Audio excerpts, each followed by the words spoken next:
নবান্ন অভিযানে পুলিশের লাঠিচার্জে আহত অভয়ার মা। আজ অভয়ার বাবা মার নেতৃত্বে অনুষ্ঠিত হয় নবান্ন অভিযান, কিন্তু নবান্নের দিকে যাওয়ার পথে পুলিশের সঙ্গে অভিযান অংশগ্রহণকারীদের বাকবিতণ্ডা হয়। পরিস্থিতি উত্তপ্ত হলে পুলিশ লাঠিচার্জ করে, ভিড় ছত্রভঙ্গ করার চেষ্টা করে। এই সময় পুলিশের লাঠির আঘাতে গুরুতর আহত হন অভয়ার মা। এমনই ঘটনায় ধিক্কার রাজ্য জুড়ে।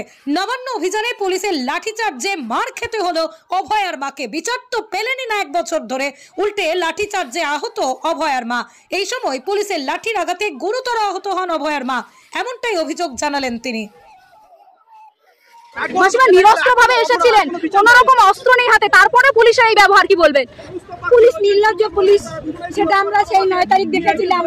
তার মধ্যে যে এত নির্লজ্জ হয়ে যাবে,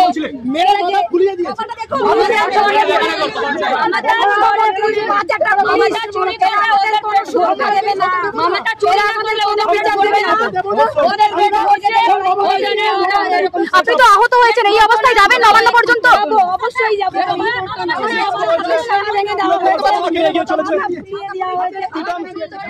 মাথায় হাত দিয়ে হাঁটছে।